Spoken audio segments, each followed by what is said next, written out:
Olá, pessoal, sejam muito bem-vindos. Hoje nós vamos dar continuidade aos temas que nós temos abordado aqui durante as nossas aulas. Na aula passada nós terminamos o romantismo e hoje nós vamos entrar no realismo. De novo, novamente, só um lembrete, vocês podem ter acesso às outras aulas sobre os outros temas aqui também no canal. Fiquem à vontade para acessar e utilizarem as que forem úteis para vocês. Então, hoje nós vamos dar continuidade ao realismo, falar desse movimento que surgiu no século XIX. Nós vamos abordar um pouco mais sobre contexto histórico. Nós vamos fazer um recorte nele, nós vamos focar no realismo aqui no Brasil e principalmente da obra do Machado de Assis, um dos principais autores de toda a história da literatura brasileira. Tudo bem? Então, simbora. Então, para começar aí sobre o realismo, nós temos que falar um pouco sobre o contexto histórico. O contexto histórico ele vai tomar continuidade daquele contexto que nós já tínhamos abordado, que vocês já tinham visto e que eu já tinha comentado aqui no romantismo. Então, tem uma consolidação de ideais relacionados ao liberalismo e à democracia burguesa. Então, esses valores começam a se espalhar, começam a se difundir e começam também a serem mais consolidados na sociedade ocidental da época, principalmente na Europa e, consequentemente, aqui no Brasil também, com um pouquinho de atraso, né? Um pouquinho depois. Outro fator que é muito importante nós nos atentarmos aqui nesse contexto histórico do realismo, e é algo que vai influenciar diretamente nas características do movimento, é a credibilidade que a ciência começa a ganhar e ter nesse período. Então, a gente já tinha comentado de todo aquele positivismo que vinha também vindo, aquele positivismo do Auguste Comte que vem, né, da razão como única forma de explicar o mundo e por aí vai. E aqui, durante o século, segunda metade do século XIX, principalmente, tem um boom, vamos dizer assim, de descobertas científicas, de novas publicações, de estudos científicos, e também uma evolução tecnológica muito grande trazida pela segunda fase da Revolução Industrial, que vai acabar por também impulsionando esses novos estudos e trazendo uma credibilidade, uma valorização muito grande da ciência, tudo bem? Então, principalmente pela evolução, essa valorização da ciência vem pela evolução dos métodos de observação e experimentação. Então, a evolução tecnológica, a evolução também acaba trazendo ferramentas com que os cientistas possam analisar, estudar, principalmente se você levar em consideração ciências biológicas ou ciências da natureza, vão ter os cientistas da época vão ter mais ferramentas para estudar e acesso a mais coisas que cientistas e pesquisadores anteriores não tiveram. E aí, de novo, aquela influência do positivismo, da razão como única forma de explicar o mundo, a ciência ganha essa credibilidade, esse status também de única forma como é possível explicar a realidade, explicar o mundo.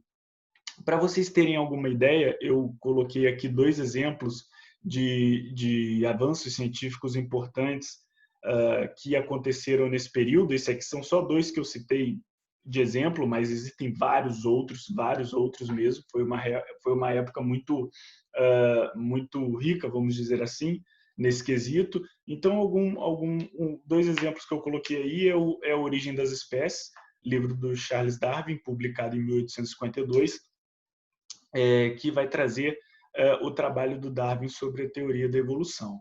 E o modelo atômico de Thomson, de 1898, de novo, Joseph Thomson, que vai trazer também um novo formato, um novo modelo atômico, também principalmente abordando os elétrons e por aí vai. E aí, essas são só dois exemplos, novamente, né? Lembrando, são só dois exemplos, mas que ajudam a entender esse período de grande evolução de grande mudança, publicação e de efervescência nesse quesito.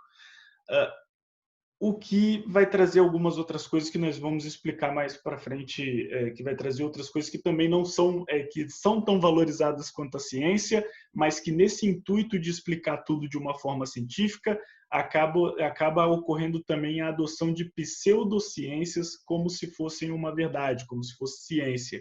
E isso nós vamos ver melhor na próxima aula, na aula sobre o naturalismo, tudo bem? Então, eu gostaria que vocês ficassem, pelo menos por enquanto, com essa, sobre o contexto histórico, com essa valorização da ciência e dos métodos de observação e experimentação, tudo bem? Isso vai ser importante para nós entendermos as características do movimento. E aí, tem também uma publicação do livro Madame Bovary, em 1857, do Flaubert, que é um dos livros que é considerado um dos precursores do realismo e vai trazer as principais características, principais essências, principais críticas que o movimento vai fazer. Especificamente aqui no Brasil, existem também dois episódios históricos importantes que vão influenciar na produção do realismo, que é a abolição da escravatura, em 1888, e as leis também já paliativas que vinham desde um pouco antes, a proclamação da República, em 1889. O aumento da população urbana é algo muito importante também, não só no Brasil, mas se ele vai em consideração principalmente na Europa, com o contexto de revolução industrial. Você tem um aumento da população urbana, das pessoas indo para as cidades, que antes, né, esse aumento da população urbana, quando a gente falava lá no classicismo, era devido a processos de manufatura, artesanato ou principalmente comércio. E agora nós estamos falando com o surgimento da burguesia lá atrás, e agora nós estamos falando do aumento da população urbana por causa da Revolução Industrial, esse aumento nas indústrias, novos métodos de produzir, novos métodos de consumir, novas relações de trabalho também. Isso é muito importante. E aí as pessoas começam a ir para os centros urbanos, para as cidades, em busca de novas oportunidades. E com isso, vamos ter o surgimento do proletariado. Outra obra que é muito importante também dentro do século XIX é o Capital, do Karl Marx, que ele vai trazer essa análise do sistema vigente, uma crítica, uma abordagem econômica política através do materialismo, e do materialismo histórico, desculpa, e ele vai trazer essa abordagem. Nós vamos ter também o surgimento do proletariado, que vão ser essas pessoas que vão viver de forma assalariada durante esse período e que vão se estabelecer, e é uma nova classe social, vamos dizer assim, um novo extrato da sociedade, uma nova camada que surge e que se sustenta e que continua na nossa sociedade até hoje. Então, nós temos o surgimento desse proletariado, que são os trabalhadores, vamos dizer assim, trazendo de uma forma bem simples e superficial, de novo, tudo bem? São os trabalhadores, são as pessoas assalariadas, que vão principalmente trabalhar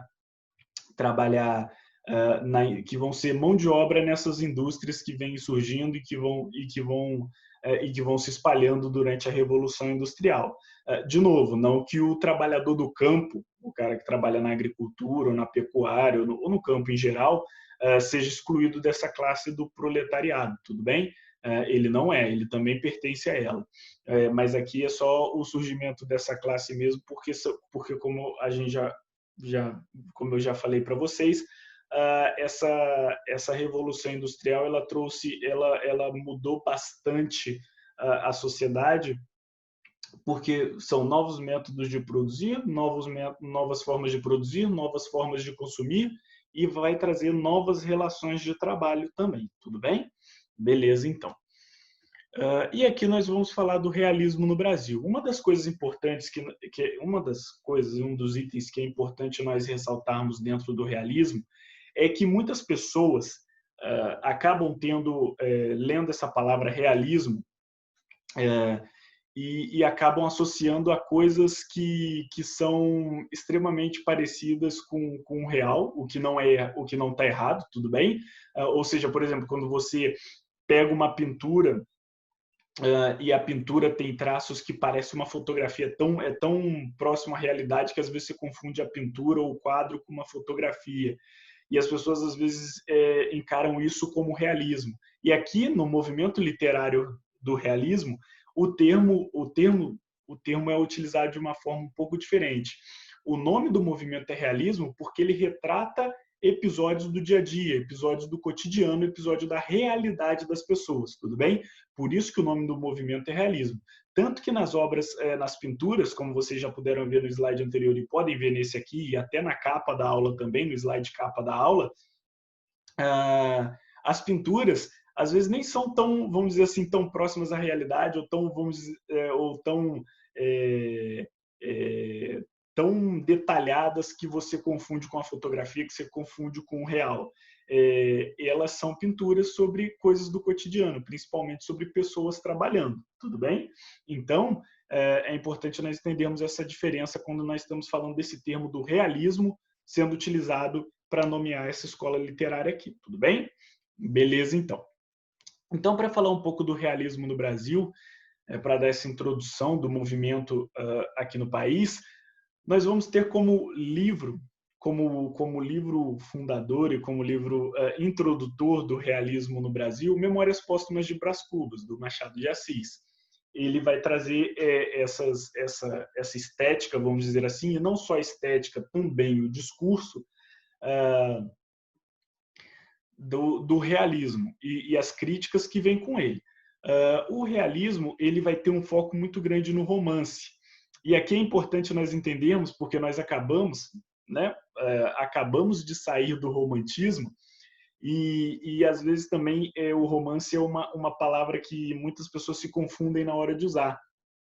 Porque quando você fala romance, às vezes a pessoa já tem, vamos dizer assim, dentro e fixado na mente que romance se refere a algo romântico, história de amor e coisas do tipo, sabe?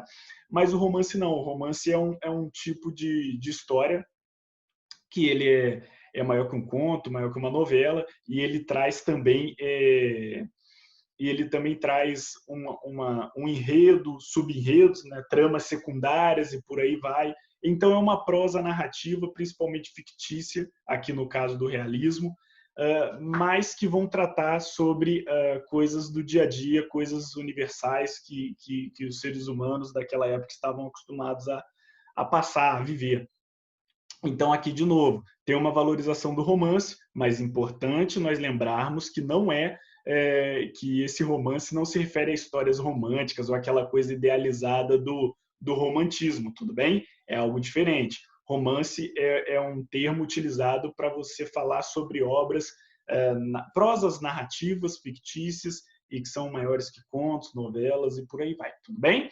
Então, o romance, como já está dito aí, é a narrativa em prosa, e o realismo ele atinge um novo patamar dentro da literatura, principalmente aqui no Brasil. Pelo mundo também, mas aqui no Brasil é importante nós entendermos essa importância do realismo, porque o realismo ele vai trazer um novo alcance para a literatura, principalmente através do aprofundamento psicológico, da análise dos personagens, esse aprofundamento na análise dos personagens. Lembra quando lá no romantismo, quando nós estávamos falando de personagens superficiais, nós estávamos falando de personagens 2D, de duas dimensões, personagens planos, tudo bem? Aqui não. Aqui no realismo há a introdução de um terceiro eixo e os personagens eles são chamados de personagens 3D. O personagem 3D é o personagem que ele vai ser, que você vai entender, você vai ter características físicas, você vai ter características psicológicas, mas além disso tudo você vai ter a explicação do porquê dessas características psicológicas e emocionais, tudo bem? Então você tem uma análise mais aprofundada. A análise vai vir através da psique, do contexto do personagem. Então, pode ser uma análise do contexto do crescimento dele, do contexto social, onde ele viveu, como ele cresceu e por aí vai. Então, vai ter essa análise psicológica dos personagens, esse aprofundamento, e que é algo que vamos dizer assim, o realismo ele foi tão importante não só no Brasil, mas ele exerceu uma influência na cultura da sociedade ocidental como um todo, que hoje nós sentimos, vamos dizer assim, os rastros dele até hoje. Por exemplo, quando você vê uma obra, quando você vai assistir um filme atual, e você acha que os personagens não foram muito bem explorados nesse filme, acabaram sendo personagens superficiais, você sente essa necessidade, por quê? Porque o realismo ele foi tão influente no campo cultural e deixou tantas marcas na produção cultural da nossa sociedade que nós já temos introjetados na nossa mente, nós já temos incutidos, né, dentro da nossa cabeça, que é essencial que um personagem de alguma obra tenha profundidade, certo? Caso ele não tenha, nós achamos que é algo que ficou faltando, o que não é necessariamente obrigatório, como nós falamos no romantismo. Tudo depende do discurso, da mensagem, de como a obra aborda a história e seus personagens. Mas o realismo ele deixou uma marca tão grande na nossa cultura, na cultura da nossa sociedade, que nós já temos dentro da nossa cabeça que a profundidade dos personagens é algo essencial dentro de uma obra. Tudo influência aqui do realismo, tudo bem? E aí, outra coisa que é bastante importante é a observação, que vai influenciar muito, como eu falei para vocês, tem aquele aumento da credibilidade do método científico, e isso vai gerar um processo de observação. Eu vou explicar para vocês no próximo slide como isso afeta diretamente as características do movimento. Crítica, o realismo ele é marcado por muita crítica e engajamento político, tudo bem? Outro contexto histórico que nós vamos ver nas características que vai ser importante no próximo slide, vocês vão entender melhor, tudo bem? E outra coisa que muda é que o realismo ele é bastante baseado no discurso, ou seja, ele acaba abandonando um pouco as características estéticas, as formalidades estéticas, para focar na mensagem ao qual ele quer passar, tudo bem? E o realismo ele vai trazer esse novo patamar também, essa nova, vamos dizer assim, esse novo alcance que a gente já tinha comentado anteriormente quando a gente falou dos romances. O realismo ele vai atingir esse novo alcance, que é a diminuição do foco no ócio dos leitores. Então a leitura ela não vai ser mais a literatura, vamos dizer assim, não vai ser mais uma simples obra de entretenimento, como a burguesia, por exemplo, considerava o romantismo. O romantismo era uma história, vinha trazer esse discurso idealizado, valores liberais, valores burgueses, e muito para o entretenimento dos leitores. Aqui não, o realismo ele não vai focar tanto no ócio dos leitores, na diversão, no entretenimento dos leitores, ele vai buscar ele vai se caracterizar numa busca por verdade. O que é essa busca por verdade? É a busca da verdade do autor, tudo bem? O autor ele vai tentar te convencer de algum tipo de discurso.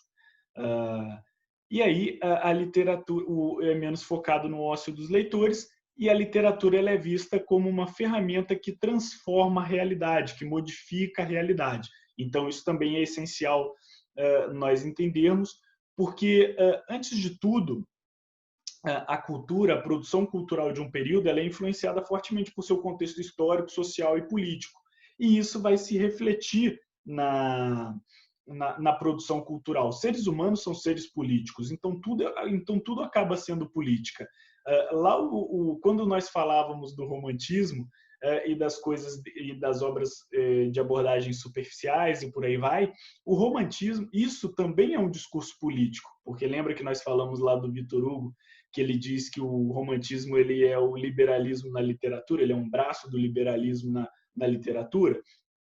Então, isso acontece. O realismo ele também traz isso, só que o realismo ele vai se opor, ele vai fazer frente ao romantismo, ele vai se opor, ele vai ser contra o que o romantismo pregava. Então, de novo, nós lembrarmos é importante isso. Antes mesmo das características estéticas, antes mesmo do confronto estético, o confronto é ideológico, tudo bem? O confronto ele é de ideias, o confronto ele é do embate, do debate político, beleza?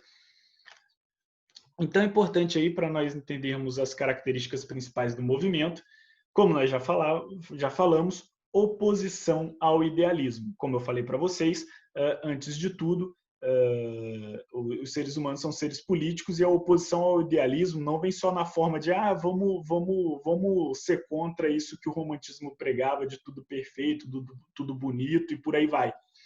Isso vem também para confrontar não só as características estéticas que o romantismo pregava, mas também para confrontar as características ideológicas que o romantismo pregava, tudo bem? Então, a oposição ao idealismo não é só estética, mas também ideológica, mas também política, beleza?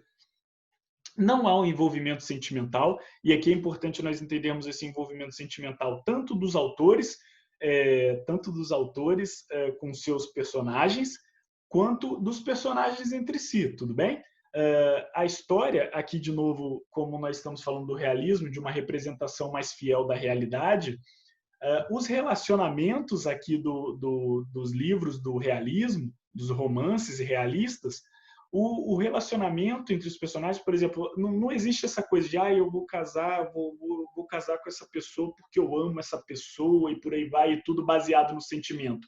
Essa coisa do sentimentalismo, da subjetividade, ela é algo do romantismo. No realismo, nós temos uma visão mais prática, uma visão de mais interesses. Então, quando um personagem opta por se relacionar com o outro, tem um conjunto de interesses que vai motivar o personagem a ir nessa direção, tudo bem? Então é importante nós entendermos isso, que não há um envolvimento sentimental entre os personagens na obra, é algo mais pelo interesse.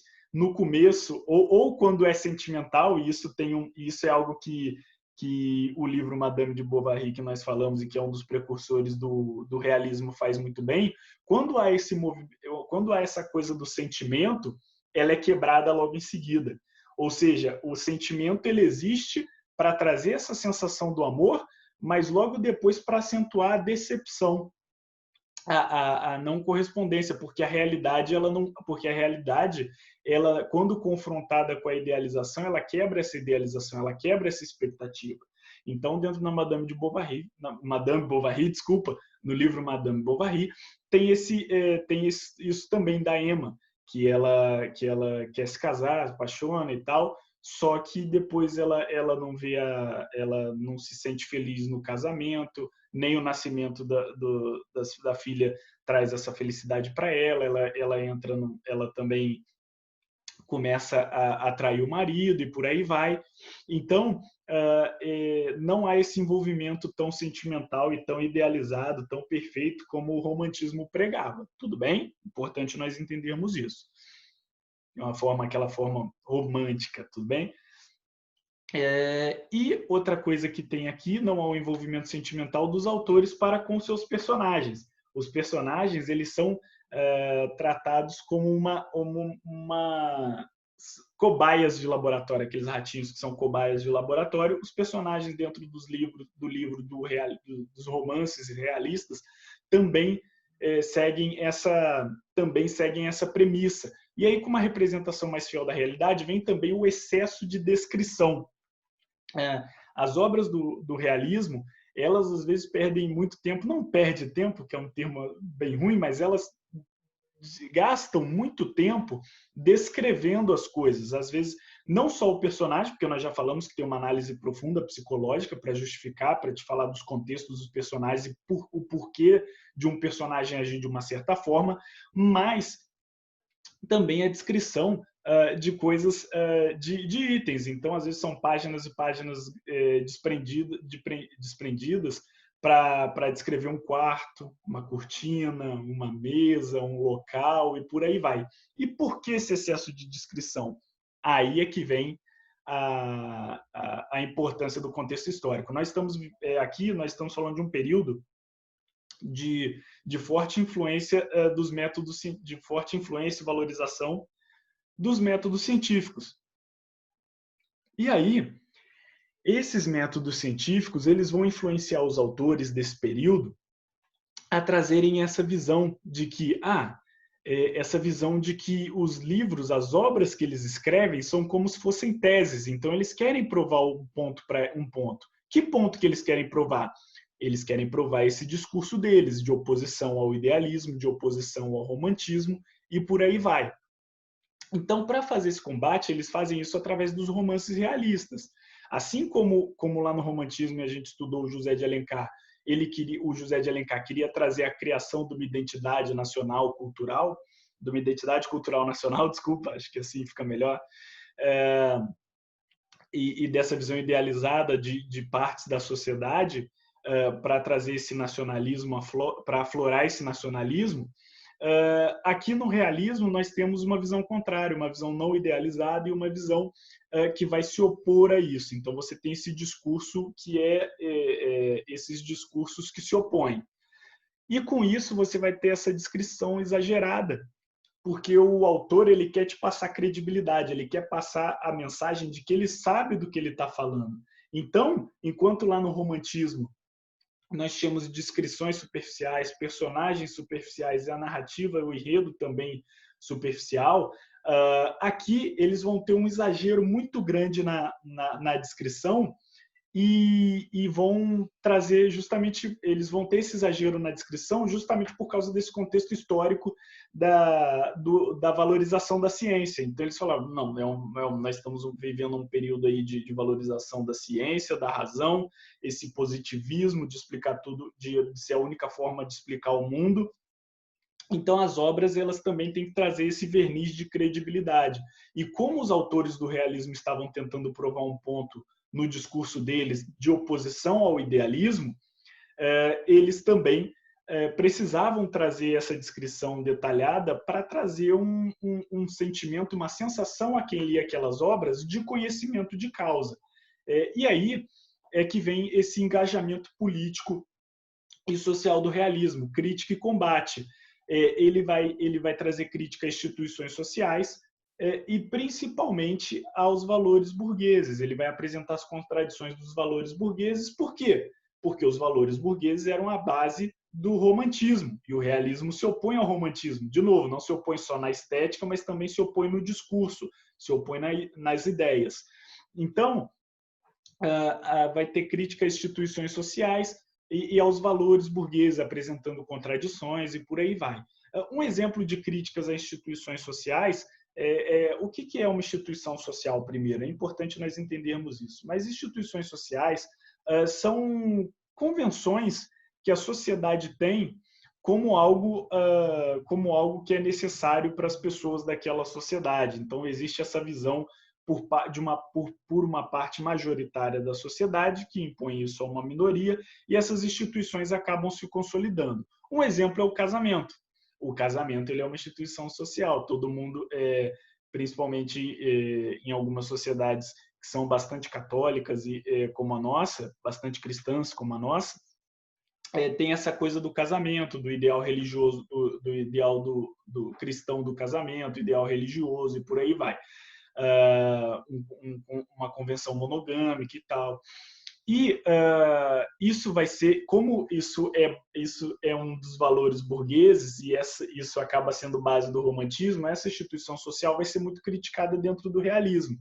E aí você pensa, putz, mas como eles vão criticar o casamento, por exemplo, dentro do realismo? O casamento dentro do realismo vai ser criticado através do adultério, como é o exemplo do próprio livro Madame Bovary, que nós já falamos aqui antes. A Emma, ela não se sente feliz no casamento e ela começa a trair o marido. Então, você tem essa crítica às instituições sociais através da representação. Como é que vai ser a crítica? Vai ser com o autor querendo te provar que aquela instituição social, que aquela convenção social está falida e não funciona. E como ele vai fazer isso dando esse exemplo do casamento? Através da traição. Então, muitos livros, muitos romances realistas, ele tem essa coisa do adultério muito presente dentro deles, porque essa coisa da valorização da instituição social, do casamento, também é um valor, também são valores, se misturam com os valores burgueses da época. E aí, critica um, critica o outro, acerta o outro por tabela, tudo bem? E aí, esse excesso de descrição vem também por causa dessa influência dos métodos científicos e experimentais da época. Essa valorização da ciência vai acabar trazendo essa valorização também da descrição, para que exista vamos dizer assim, um verniz de credibilidade para que o autor consiga passar com mais embasamento teórico aquilo que a mensagem, o discurso que ele quer passar para frente, que é essa oposição ao idealismo e aos valores burgueses. Tudo bem? Beleza. E aí, outras duas características muito importantes do realismo é a análise psicológica, como eu já falei para vocês, os personagens do realismo eles são muito profundos, eles são aprofundados, ou seja, eles vão possuir agora 3 dimensões, vou pegar aqueles eixozinhos certo da aula de álgebra, eles vão possuir 3 dimensões, então eles vão possuir características físicas, características emocionais e além disso o autor vai te explicar o porquê dessas características emocionais e psicológicas. Ele vai te dar todo um contexto, o que levou o personagem a ser dessa forma. E de novo, o realismo ele exerceu uma influência tão grande na cultura da nossa sociedade que características dele começaram a serem tidas como comum na produção cultural e até por quem consome essa cultura, e quando elas não aparecem, você sente falta. Quando algo não é bem descrito, você sente falta, você sente que faltou uma descrição melhor de acontecimentos ou de locais. Quando aquilo não é, quando o personagem não tem uma profundidade, você sente falta, porque você fala, putz, esse personagem foi mal trabalhado, podia ter rendido mais. E isso é o quê? Isso é uma cicatriz, vamos dizer assim, uma marca que o realismo deixou na produção cultural da nossa sociedade, que nós temos até hoje dentro da gente como sendo algo, nós vemos a cultura, né, como sendo algo essencial. Então, ou seja, o realismo ele moldou a forma como a nossa sociedade atual vê a cultura, vê a produção artística, tudo bem? Exemplos de livros posteriores que não são mais do realismo, vamos dizer assim, mas que trazem essas características que a gente pode pegar, são livros famosos. Por exemplo, a trilogia do Senhor dos Anéis, do Tolkien. A trilogia do Senhor dos Anéis, ela é um livro que às vezes chega a ser muito maçante para ler, porque o Tolkien ele vai te descrever muito, ele vai trazer uma descrição muito exagerada e detalhada daquele universo que ele criou. Então você tem as raças daquele mundo fantástico, o universo em si, as localidades, as relações entre aqueles povos, entre os elfos, anões, orcs e por aí vai, humanos. Então, você vai ter uma descrição exagerada. Isso por quê? Isso é uma influência do realismo. Então, uma descrição detalhada pode te passar uma credibilidade. O Tolkien ele cria um universo e para te mostrar que ele domina aquele universo que ele criou, ele descreve esse universo, da maneira mais detalhada possível. Outro livro muito famoso que tem essa característica, que também não pertence ao realismo, já é um livro que foi escrito depois, mas que traz essa característica do excesso de descrição e que é bem famoso, vocês também talvez já tenham tido contato com ele, é o 1984, do George Orwell. E se vocês já leram o livro tem uma parte inteira, tem um conjunto de páginas, vamos dizer, ali pela metade do livro, que ele vai falar do regimento do partido. E aí ele não vai te falar o regimento do partido era assim, assim, assado. Ele não vai te falar de forma direta, de forma indireta, ele vai te falar de forma direta. Tá o regimento do partido todo lá, com seus artigos e por aí vai. Ou seja, o George Orwell criou tudo isso para dar uma credibilidade, para dar verossimilhança. O que é verossimilhança? Verossimilhança é que a história seja crível dentro do que foi proposto dentro daquele universo, tudo bem? Então, isso é muito importante dentro do realismo e foi algo que deixou marcas na produção literária e cultural posterior. Beleza? Tranquilo? Show de bola. Então, agora nós vamos falar do Joaquim Maria Machado de Assis, que é considerado por muitos talvez o maior escritor da história da literatura brasileira, mas isso aí acaba sendo um pouco subjetivo, acaba tendo que analisar, são contextos diferentes, então fica difícil de analisar, mas com certeza o escritor mais influente do realismo brasileiro ele é. E aí a produção do Machado de Assis ela é bem diversa. Ele escreveu romances, escreveu contos, críticas literárias, peças de teatro, poemas e por aí vai. Então a produção do Machado de Assis ela é bem diversa. Aqui nessa aula nós vamos focar nos romances, tudo bem? Nas prosas narrativas. O Machado de Assis ele traz algo, vamos dizer assim, ele eleva a literatura brasileira a um novo patamar, que alguns críticos literários falam que o Machado de Assis ele conseguiu a independência literária brasileira. Ou seja, antes você tinha a literatura brasileira muito presa a a valores europeus, às estéticas europeias dos movimentos que vinham para o Brasil e eram reciclados. E o Machado de Assis ele vai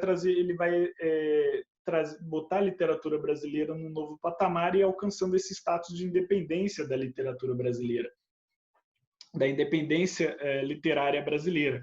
Por quê? Porque ele vai começar a analisar, vai trazer essa análise psicológica, vai trazer essa análise social. Então, além do contexto brasileiro sendo introduzido na obra, e não só o contexto brasileiro histórico, por exemplo, também tem o contexto social, a realidade brasileira introduzida nas obras, tudo bem? Trazendo assim algo bem peculiar e particular para as produções literárias do realismo aqui no Brasil. Ele tem uma importância, como nós já falamos aqui, histórica e literária gigantesca. Literária porque, como nós já falamos dessa coisa da independência literária brasileira, e também a produção dele é algo muito único, é algo muito inovador para a época. E a produção dele também é muito diversa, então ele produziu e escreveu em vários campos e deixou o seu legado em vários campos diferentes da literatura. E a importância histórica, como o livro dele, o Memórias Póstumas de Brás Cubas, introduziu o realismo no Brasil.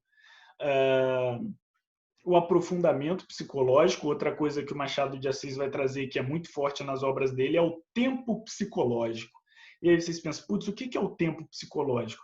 Nós estávamos acostumados a ver a história com aquela coisa do tempo cronológico, certo? Com o passar do tempo, um fio da meada que vai se seguindo, um encadeamento de acontecimentos. O tempo psicológico é o tempo que se passa dentro da mente do personagem, tudo bem? E isso é algo muito importante de nós entendermos. Isso geralmente dá na história. Isso também é algo que isso é algo que é muito utilizado até hoje nas produções culturais. Então, por exemplo, quando você pega um filme, um desenho, um anime, uma novela e por aí vai, sempre tem, ou até mesmo quadrinhos, mangás, livros e por aí vai. Esse tempo psicológico é algo que o Machado de Assis e o realismo como um todo trouxeram e que é essencial e que deixou também a sua marca na produção cultural. Esse tempo psicológico é quando, por exemplo, você está vendo algum acontecimento e parece que fica tudo em câmera lenta, ou que o tempo para e você começa a ouvir os pensamentos do personagem. Então, isso é o tempo psicológico. O tempo psicológico ele não respeita e ele não anda junto com o tempo no mundo real, com o tempo cronológico. Então, isso que é o tempo psicológico. São os acontecimentos e o tempo que passa dentro da consciência dos personagens, tudo bem? Isso vai ser muito abordado e muito aprofundado pelo Machado de Assis. Outra coisa que é muito característica das obras do Machado de Assis é o diálogo com o narrador, ou seja, não entre os personagens, assim, o narrador, mas o leitor. O narrador ele dialoga muito com o leitor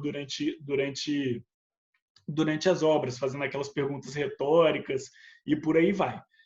Crítica à burguesia, aos valores burgueses, como era característico do realismo. Machado de Assis ele não fica fora disso, também há um engajamento por parte dele na crítica desses valores sociais e políticos da burguesia.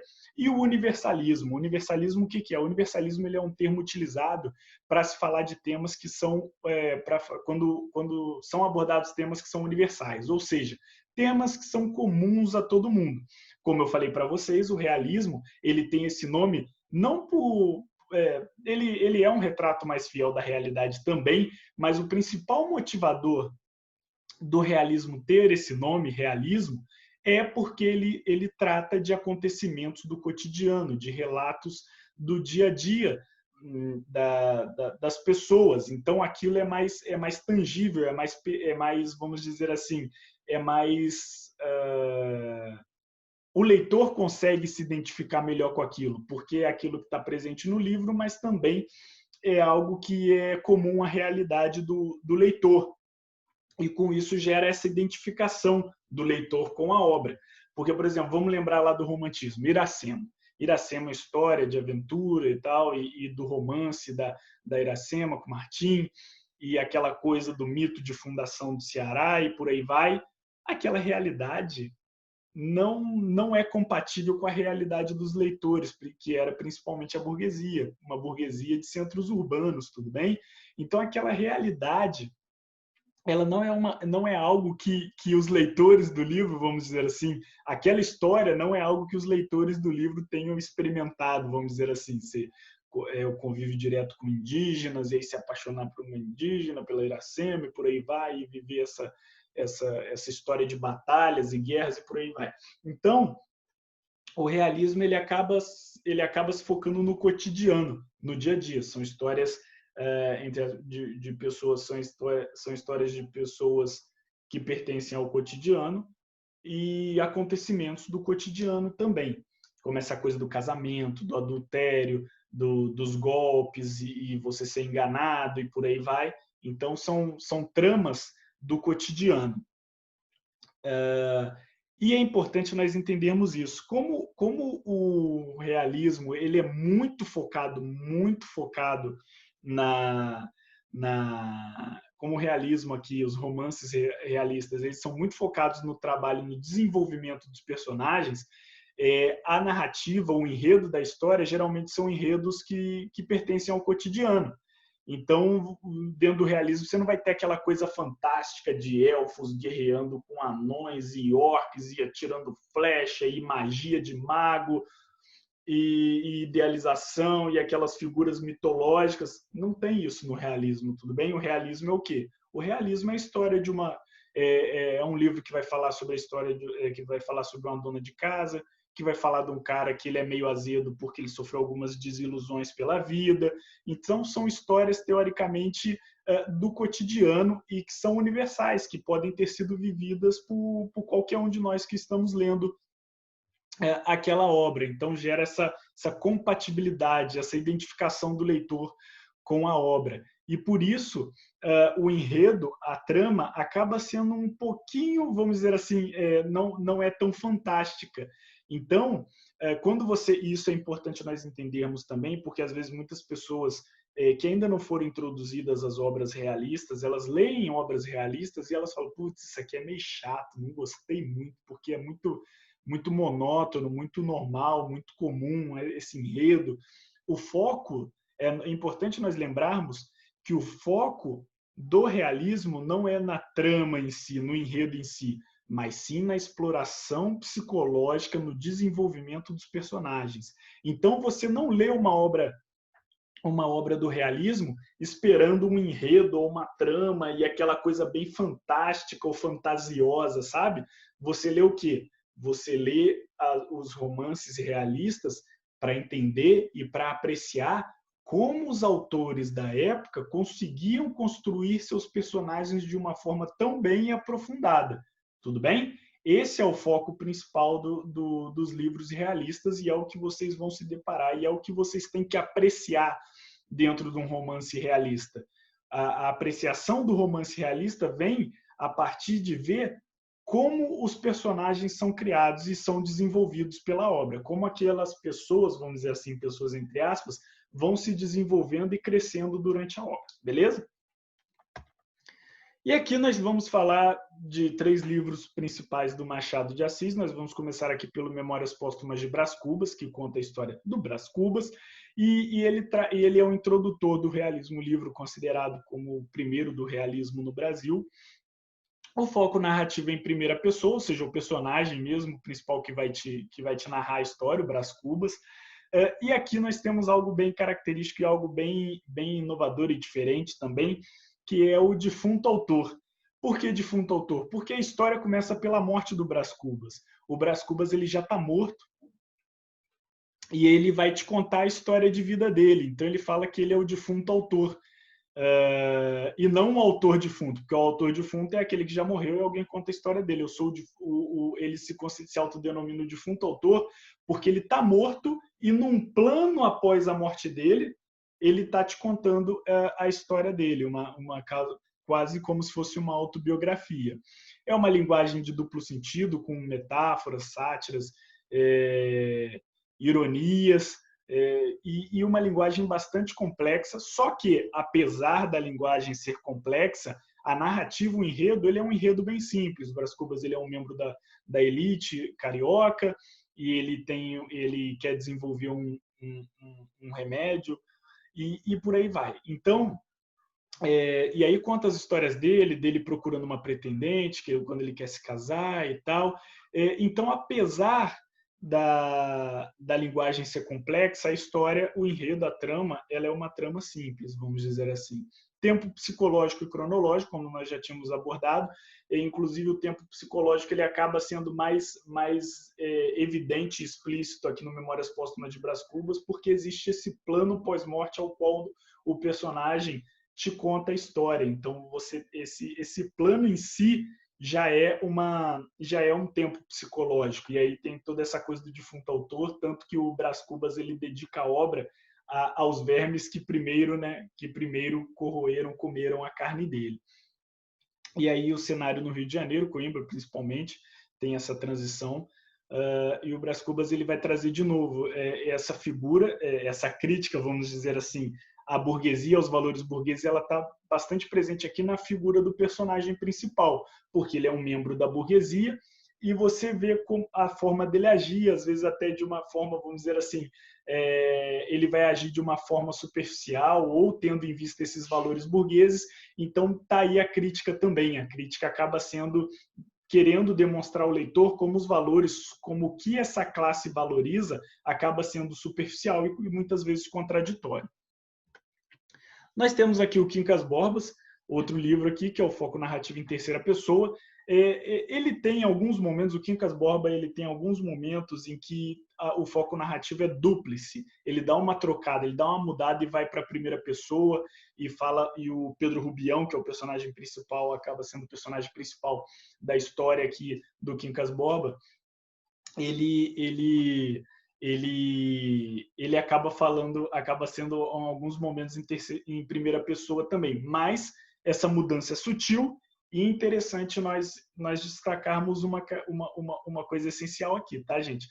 Isso aqui é porque o Machado de Assis fez, então o Machado de Assis ele é esse autor genial e esse autor extremamente influente que atingiu o status para fazer essa troca, essa mudança no foco narrativo. E ele tem essa liberdade poética. Eu só dou essa dica aqui. Não façam isso na redação de vocês. Por exemplo, quando vocês estiverem indo fazer um vestibular, uma dissertação, não mudem o foco ou uma redação para vestibular qualquer, não mudem o foco narrativo, tudo bem? Isso zera a redação, você mudar o foco de terceira para primeira pessoa durante a sua redação. Então, isso aqui é algo que o Machado de Assis faz de vez em quando no Quincas Borba, mas é algo que ele tem uma liberdade poética para fazer dentro do romance. Não faça isso quando você estiver sendo avaliado, quando sua escrita estiver sendo avaliada como numa redação, por exemplo. Tudo bem? Beleza, então. Só para deixar isso claro. A linguagem ela é densa, e o Quincas Borba ele tem uma linguagem talvez das mais densas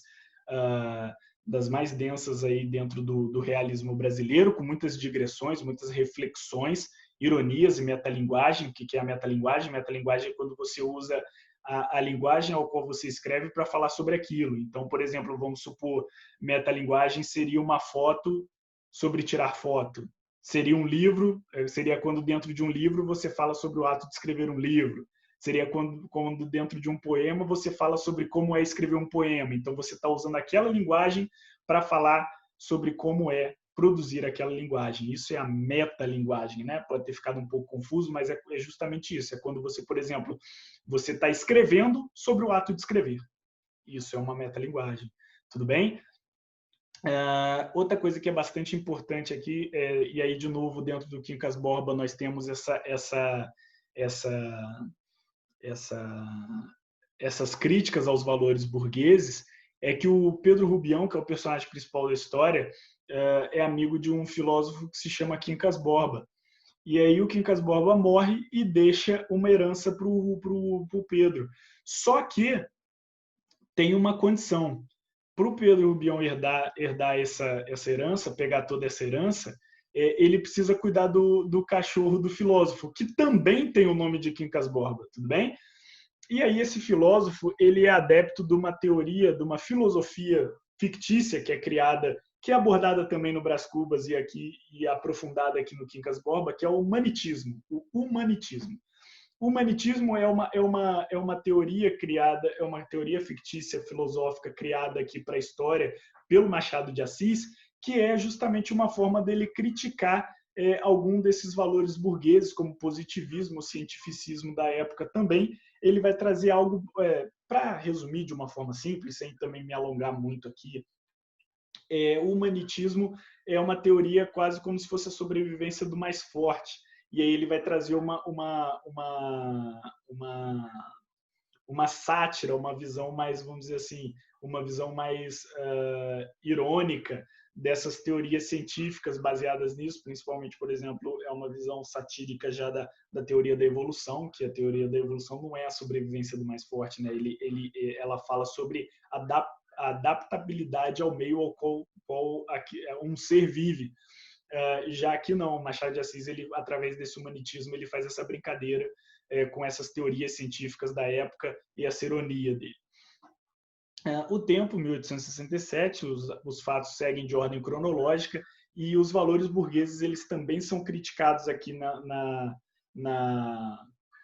obra do Quincas Borba, porque o Pedro, após receber essa herança, ele entra na elite, na alta sociedade, ele faz amigos na alta sociedade, e esses amigos que ele faz, entre aspas, querem só, de novo, arrumar um jeito de dar um golpe e pegar a grana dele, se tomarem vantagem daquilo. Então, de novo, não há o relacionamento emocional como nós temos no romantismo. Aqui é sempre um conjunto de interesses. Uma amizade não é movimentada porque não é movimentada porque uma pessoa gosta da outra, vamos ser amigos, vamos passar mais tempo juntos. É sempre um conjunto de interesses que vai motivar os personagens, tudo bem? Principalmente interesses econômicos. E aí vem outra crítica à burguesia, que é uma camada da sociedade considerada pelos autores realistas, que move cegamente, sempre querendo tomar vantagem em cima dos outros e explorar os outros e também ganhar dinheiro em cima das outras pessoas. E aí, de novo, né, vem toda uma crítica lá que é influenciada pelo contexto histórico já da Revolução Industrial, do aumento da desigualdade social, do surgimento do proletariado e toda essa exploração do trabalhador, tá bom? É uma influência também direta do contexto histórico da época.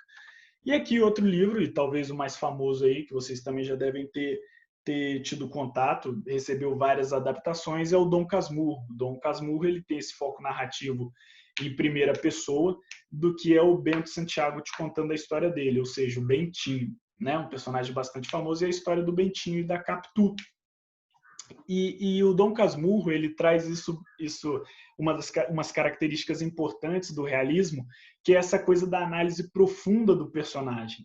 O Bento, né, a história começa com ele te explicando o apelido dele, que é o Dom Casmurro. Casmurro é um termo utilizado para quem é rabugento, para quem é azedo assim, da vida, desgostoso da vida.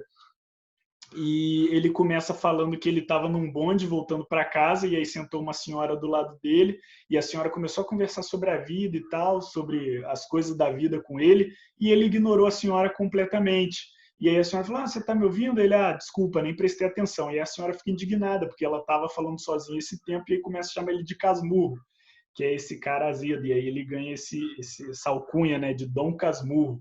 E a história vai explicar, vai desenvolver vai explicar desde a infância, desde antes do Bentinho nascer, isso é importante, para você entender como o Bentinho é hoje através da análise do passado dele. Então, uma exploração, um aprofundamento muito grande do personagem. Tanto que o Dom Casmurro ele é focado nisso. Às vezes as pessoas têm rola sempre aquele debate do a Capitu traiu ou não traiu o Bentinho? Traiu ou não traiu? Será que sim? Será que não? Esse acaba sendo um debate meio que superficial para a obra, porque o foco da obra acaba não sendo esse, tanto que isso é algo que nunca fica claro dentro da obra. O foco do Dom Casmurro é você ver a construção do personagem, principalmente do Bento, tudo bem? Do Bento Santiago.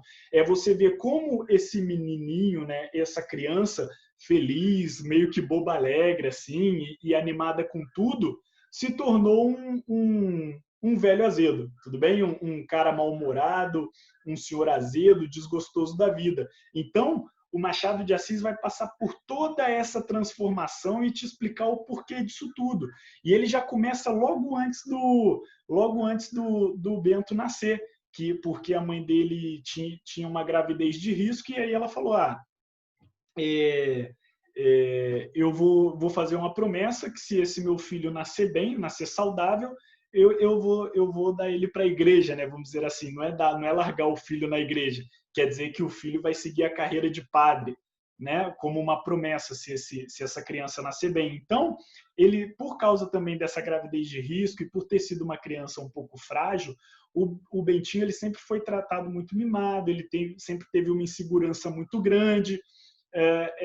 Durante o Dom Casmurro tem uma parte do livro em que ele fica com muito ciúme da Capitu, porque ele acha que a Capitu está dando mole para o cara que tá fazendo a música ao vivo num restaurante, num café, só porque ela está olhando o cara tocar, e aí ele acha que a Capitu está dando mole para o cara. Então, o Bentinho em si é um personagem muito inseguro, mas o Machado de Assis ele é muito inseguro e também ele passa por várias desilusões amorosas e neuras que ele possui dentro da cabeça dele, que são geradas por essa insegurança dele. Mas o Machado de Assis ele não vai só pegar e jogar na sua cara. O Bentinho é um cara inseguro e é isso aí. Não. Ele vai te explicar o porquê dessa insegurança e o porquê dessa forma de agir do Bentinho. Então, é importante nós entendermos que é isso. O Dom Casmurro ele é uma obra sobre construção, assim como os romances realistas como um todo, são obras sobre construção e desenvolvimento de personagens. O foco acaba não sendo o enredo em si, mas sim os próprios personagens dessa obra. Eles são o que roda essa roda da narrativa, da prosa, tudo bem? Então, e aqui outro aspecto que é importante nós entendermos, que é algo bem característico do Machado de Assis também, que são os romances realistas com foco narrativo em primeira pessoa. Geralmente, os romances realistas, eles são quase todos feitos em terceira pessoa. E essa narrativa em primeira pessoa do personagem te contando a própria história é algo bem característico do Machado de Assis. E também traz outro porém. Você nunca pode confiar inteiramente na história que você está lendo, certo? Porque quando você tem um narrador em terceira pessoa, aquele narrador onisciente que sabe de tudo, você acompanha esse narrador e você também sabe de tudo dentro da história. Com o narrador em primeira pessoa não existe isso. Por quê? Porque o narrador em primeira pessoa é alguém te contando a própria história. E quando alguém te conta a própria história, você só tem a versão dela, certo? Você só tem essa uma versão da história. Você não tem a história em sua complexidade, em toda a sua... Por exemplo, vamos supor, acontece um crime e aí vão investigar um crime. E aí, para investigar o crime, você tem que pegar depoimento de todas as partes envolvidas para você ter várias versões daquela história. Aqui, quando a obra é narrada em primeira pessoa, o personagem te narrando a obra, te contando a história dele, você só tem a versão dele. E aí você não pode confiar cegamente na versão dele, porque você não tem aquela visão onisciente da história, você só tem uma versão. Tudo bem? Isso é essencial também nós entendermos, não só aqui no realismo, mas também para histórias escritas dessa forma, com foco narrativo em primeira pessoa em geral. é uma brincadeira que o autor sempre faz com o leitor, porque o leitor ele fica investido em saber a história de um personagem, e ele entra naquilo e ele acaba absorvendo tudo da forma que o personagem passa para ele, que o narrador personagem passa para ele. Só que você só tem a versão dele, você não sabe se aquilo de fato é verdade ou apenas algo que é manipulado para você querer concordar ou acreditar no que o narrador e no que o personagem também acredita. Tudo bem? Então é isso. Muito obrigado pela atenção de vocês. Qualquer dúvida eu estou à disposição. De novo, caso vocês precisem, a aula está aqui guardada, vai ficar gravada aqui no canal. Caso vocês queiram receber as próximas, se inscrevam e acompanhem as próximas semanas. E caso vocês queiram também visitar outras aulas de temas anteriores, estão todas disponíveis aqui no canal. As aulas anteriores sobre o romantismo, renascimento cultural, arcadismo, trovadorismo, mania, classicismo, por aí vai. Vários outros movimentos, tudo bem? Nós estamos aqui seguindo uma linha do tempo, então todos os movimentos que são mais antigos aqui que o realismo já estão disponíveis no canal também e vocês podem assistir o vídeo sobre eles lá, tá bom? Então, é isso. Muito obrigado pela atenção de vocês e até uma próxima. É nóis!